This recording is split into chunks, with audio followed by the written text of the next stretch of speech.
And said, does anybody on Twitter have a question for Stephen? Or have you asked the audience? No, we have some questions from the audience. Oh, as I'm well. so We'll pleased. get to them Okay. later.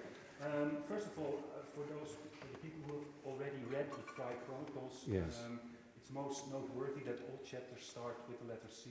That's right. What's your fetish with the letter C? Well, I was making notes for writing this book. And this book, my first autobiography, about which I began to speak before you sidetracked me by going on and on about Oscar Wilde, ended with me getting expelled from from school after school, and then going to a real prison. I got involved with credit card theft.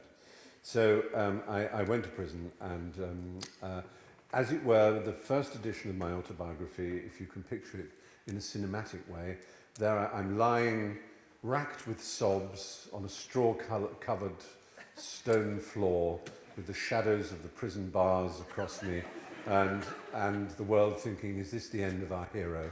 He's just turned 18 and his life surely is over. He's reached the bottom. And at some point in that prison I decided I would, to quote the poet Tennyson, I would rise upon the stepping stones of my dead self to higher things.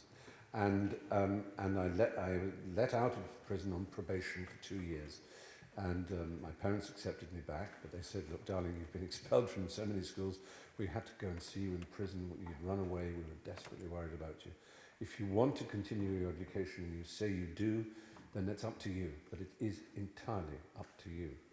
And for some reason, hardly surprising perhaps, the shock of being in prison had made it quite clear that I did want to go. And I wanted, above all, despite Oscar Wilde having gone to Oxford, I wanted desperately to go to Cambridge. All my real heroes, aside from Oscar, had gone to Cambridge, both scientific heroes like Isaac Newton and Charles Darwin, but also it's where the atom was split by Rutherford, it's where the structure of DNA was discovered by Crick and Watson. It's also Milton and Wordsworth and Byron and Tennyson, and in comedy it was John Cleese and the Monty Pythons and Peter Cook. So suddenly I was writing down lists of the things that were going to be interesting to me in the book. And the first was, why was I a thief anyway had ever got to prison? And I thought, first, the thing that really started it was sugar addiction. From a very early age, I had an obsession with sugar and candy like nobody else. And I had to steal to get it at school. I never had enough money. And I say I had to. There was no moral obligation, to be honest. I felt the compulsion. And then at a pretty early age, not as early as many children, but at the age of about 14 or 15, I became addicted to cigarettes. And so I'd literally written down credit card, cell, cage, candy, cigarettes, Cambridge College, comedy, Cleese, Cook, Peter Cook. And I thought, that's weird. These things begin with C. And I knew that I would end, or at least I had an idea that I would end, with the decade, the 1980s. I was very out of fashion. It wasn't until 1989. The book actually ends in about 1987. And it was about then that I had my first line of cocaine, which is, I suppose, to be the subject of number 3. So I had these addictions. It was also credit cards, as I say, classic cars, because I became obsessed with, as I made money with classic cars, and I bought Aston Martins, and God, it was just I'm a very peculiar person. And so anyway, I thought, well, okay, I'll use that to focus it. Any writer always wants something to help structure. You know, if you want to write a poem, it's a lot easier if it's a sonnet, because you know it's going to be 14 lines, you know there are going to be 10 syllables in each line, you know what the rhyme scheme will be, and it is, as Wordsworth put out, it's a liberating prison. Structure is a liberating prison. And so I had a sort of structure for the book, which liberated me to write it. And that was the letter C. And I suppose the thing that got me to Cambridge was somehow I learned, I don't know how, in the course of prison and afterwards, to concentrate. And as I say, if I'd been born years later, I would have been diagnosed as having attention deficit disorder because I'd never been able to concentrate. I had always been extremely fortunate in being given a very good brain, though I was given a marvellous slap in the face by a tutor at Cambridge who said to me, because I got a scholarship there and got the top prize for Shakespeare and various other things, and I was knew I was good at writing on literature and things. And this Don, as they're called, said to me, he said, "You know, Mr. Fry, you have a really remarkable brain." I said, "God, thank you very much." He said, "But a terrible mind." and I realised, of course, that he was probably right. And there's no moral achievement in having a good brain any more than there's a moral achievement in having large breasts or a small nose or big feet or red hair or blue eyes. They're not moral achievements, they're what you're given. And what genes, nature, whatever you choose to call it, has given you.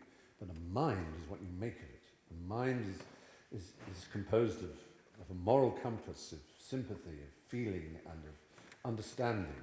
And he knew that I had and I do have, I don't know why I have it, I have an astonishing memory, and I always have, been able to remember things without effort. I compare it to my ability to put on weight without effort. And it's the same thing. It's greed. I'm greedy to know, in the same way that I'm greedy to eat. And if you're greedy to eat, it shows in your tummy. If you're greedy to know, it shows in your memory. If you really want to know, curiosity is the other C. Concentration and curiosity. I'm sort of keep talking. No. You asked me questions. But do you know, I sometimes think, people do occasionally say to me, because I have a reputation in Britain for being, as it were, you know, a walking Google, which is a complete exaggeration. Of course I don't know everything, but I am curious about those things. And sometimes I will say something and people say, "How can you know that?" Whatever, about some piece of history or whatever it might be. And they will then say, well, and if they ask, I say, "Well, I don't know, I read it somewhere, I saw it somewhere, I remembered it, and it was interesting." But if they go, sometimes people will blame their schooling or their school teacher for the fact they don't know something. So, "Oh, we had a terrible history teacher at school," or "Oh, Shakespeare was ruined for me at school," or something like that. And they'll say, and I would say to them, what would you say if you were walking along a street that was 2 foot deep in gold coins and you happened upon a beggar who said, "Please give me some money, I need something to eat"? You would say, "Bend down and pick it up." Wouldn't you? It's there. So when people say to me, "Oh, why don't I know about this? Why don't I know that?" I say, bend down and pick it up. Never in the course of human history has knowledge been so freely available to so many. So for anyone to say, why don't I know? Just bend down and pick it up. That's all it takes.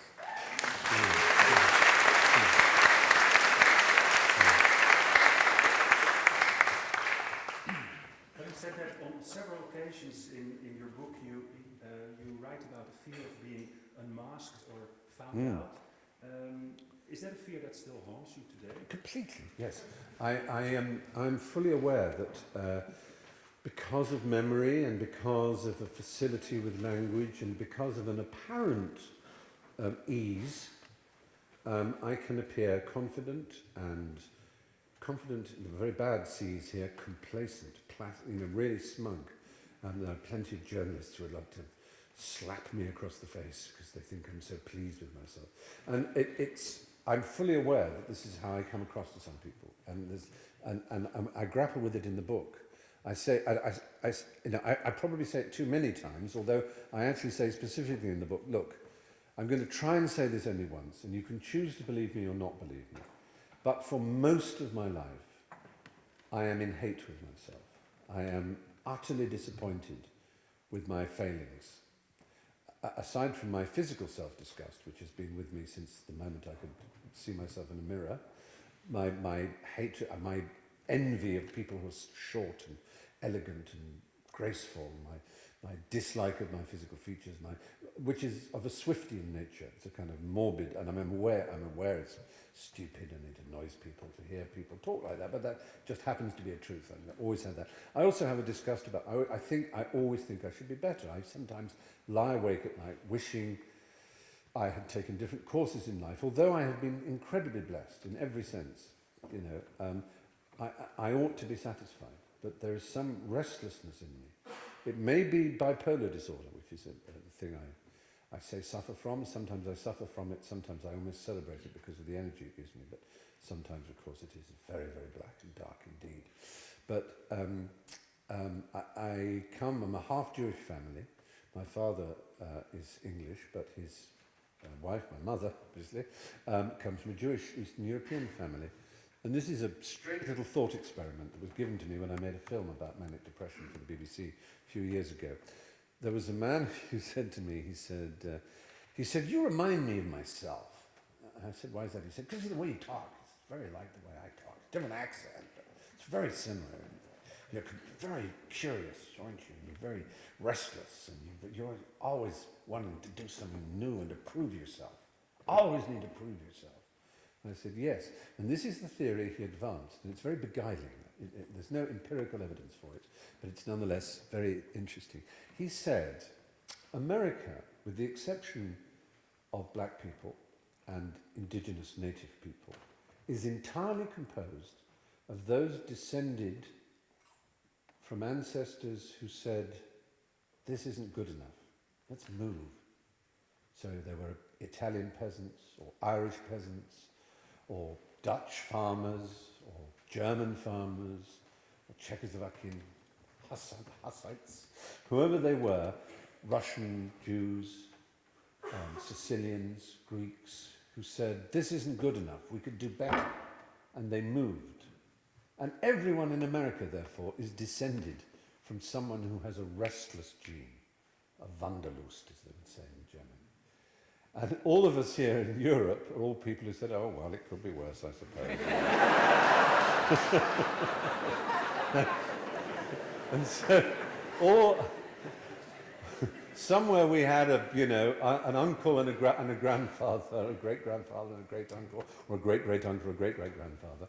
And our great-great-grandfather stayed behind and tilled the field and obeyed the king and paid the tax and was very good. And his naughty brother went off on a boat to America and said, come on, let's do something here. And he said that he basically believed that's why all Americans are manic and why that's why they're entrepreneurial. So maybe that's because that's the Jewish side in me as well. My grandfather who moved, thank God, from Eastern Europe in the 1930s, unlike his family who sadly stayed behind. Anyway. Well, I'm wondering how can one man possibly accomplish, even with your European background, such an amazing variety of things as you have done, and still call yourself a jack of all trades and a master of none? Well, I suppose I sometimes, fortunately, well, maybe I do have a Mozart in Hugh Laurie, but the curse of Salieri, if you remember in the Peter Schaffer play and the Milos Forman movie of that play, is that he's just talented enough to see that how great Mozart is. He sees more than any of his other contemporaries that Mozart isn't just good, but immortal, utterly great. And Salieri, that's his curse. And maybe my curse is to be smart enough to know how I'm just not really that good at. You know what I mean? Christopher Hitchens, who's a dear friend of mine and an extraordinary man, and if you don't read his writings, then I would urge you to do so. He's been very ill lately, as you may know. But he defined an educated man as someone who knows the limits of their knowledge.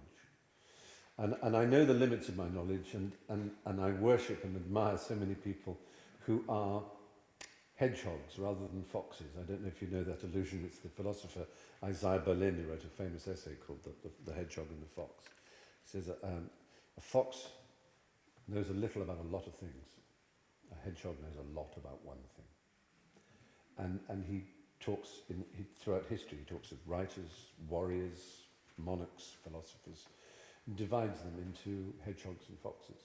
He doesn't say whether one is a better thing or a worse thing.